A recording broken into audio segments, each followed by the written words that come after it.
Hoje a gente vai mergulhar numa das histórias de detetive mais fascinantes da ciência, o caso dos canais de Marte. É uma trama sobre o que a gente vê, o que a gente quer ver, e sobre um erro tão espetacular que acabou nos levando às estrelas. Vamos lá? Olha, essa vontade de olhar para o céu e se perguntar, será que tem alguém lá? Não é de hoje, não. Essa citação do Christopher Wren, de mais de 350 anos atrás, já mostra o quanto esse sonho é antigo. E por muito, muito tempo, toda essa esperança e até um certo medo de vida fora da Terra se concentrou num único pontinho vermelho no céu, Marte. Ele virou o protagonista da nossa curiosidade. A resposta até que simples é que, de longe, Marte parece muito com a gente. Tem calotas polares, tem nuvens, tempestades de areia, o dia dura quase 24 horas. É quase irresistível não imaginar um mundo parecido com o nosso, né? Mas essa busca por respostas foi cheia de paixão e muita, mas muita polêmica. Essa história é perfeita para a gente entender o clima da época. De um lado, todo mundo querendo uma resposta, qualquer resposta, do outro, a ciência, que muitas vezes só pode dizer com toda honestidade, a gente não sabe. E foi nesse vácuo, nessa incerteza, que nasceu uma das ideias mais espetaculares de todas. E é aqui que a nossa investigação começa para valer. Com a primeira grande pista que botou fogo no mundo todo e colocou na cabeça das pessoas a ideia de que existiam engenheiros em Marte. E tudo começou com um erro de tradução. A palavra italiana canale pode significar uma formação natural, como o Canal da Mancha. Mas quando traduziram para o inglês, virou canals, que soa como algo construído, tipo o Canal de Suez. Uma palavrinha foi o suficiente para acender a imaginação do planeta inteiro. E essa ideia encontrou a pessoa perfeita para se tornar um incêndio, Percival Lowell. Ele não era só um curioso, ele ficou completamente apaixonado pela ideia de uma civilização marciana e decidiu dedicar a fortuna e a vida dele a isso. E o Lowell não estava de brincadeira. Ele foi lá e construiu um observatório de ponta num lugar escolhido a dedo pelo céu limpo. A convicção dele era tão grande que ele investiu no que havia de melhor na ciência da época só para provar o seu ponto. E aqui está o resultado, a grande prova. Para o Lowell e para muita gente, esse mapa cheio de detalhes não era imaginação, era evidência clara de uma civilização avançada, de uma engenharia em escala planetária. Lowell não via só linhas, sabe? Ele viu uma história inteira, uma saga. Uma civilização antiga e sábia lutando para sobreviver, construindo uma rede gigantesca para levar a água dos polos para as cidades. Era uma visão poderosa, poética, e o público simplesmente amou. Mas, como em toda boa história de detetive, precisa ter um conflito, né? E a grande teoria de Lowell estava prestes a encarar um desafio científico dos grandes e de alguém totalmente inesperado.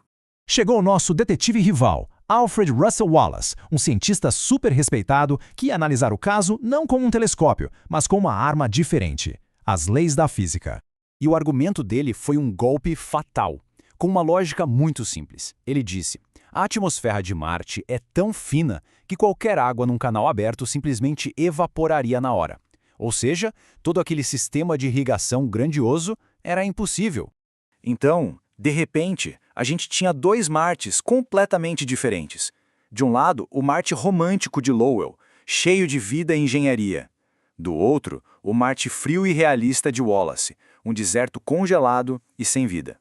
Esse debate durou décadas, mas a palavra final nesse caso não viria de um olho humano na Terra, e sim da tecnologia que, um dia, nos levaria até lá. E então, a prova definitiva chegou. Quando as primeiras naves, como a Mariner 9, mandaram as primeiras fotos de perto de Marte, a verdade apareceu preto no branco. Um século de teorias contra a fria realidade. O mistério estava resolvido. O veredito foi claro. Não existia canal nenhum, era tudo uma ilusão de ótica. O nosso cérebro tem essa mania de querer ligar os pontos, de criar padrões onde não existe nada. Principalmente quando a gente está olhando algo no limite do que consegue ver. A tal inteligência que criou os padrões estava, na verdade, do nosso lado do telescópio. A história poderia muito bem acabar aqui, certo? Lowell estava errado, caso encerrado. Mas é agora que vem a reviravolta mais incrível. Porque ele estava errado nos fatos, mas, de uma forma muito inspiradora, ele estava incrivelmente certo. Pensa só, a visão do Lowell, mesmo errada, incendiou a imaginação de todo mundo. inspirou livros clássicos de ficção científica, e esses livros, por sua vez, inspiraram um jovem cientista a sonhar em como chegar lá de verdade. E esse jovem era Robert Goddard. A ironia é fantástica. Um erro científico inspirou a ficção, que inspirou a ciência de verdade. A tecnologia que um dia iria corrigir aquele mesmo erro. Sem o sonho do Marte de LOL, talvez a gente tivesse demorado muito mais para começar a era espacial. E tem mais uma coisa. Sendo justo com o LOL, a lógica central dele estava certíssima. Ele dizia que o sinal mais claro de inteligência, visto de longe, seria a engenharia, a criação de padrões geométricos na paisagem. E a prova disso é o nosso próprio planeta. De muito longe, a Terra parece só um mundo natural. Mas conforme a gente se aproxima, as luzes das cidades, as linhas das estradas, os quadrados das fazendas, a nossa presença fica óbvia.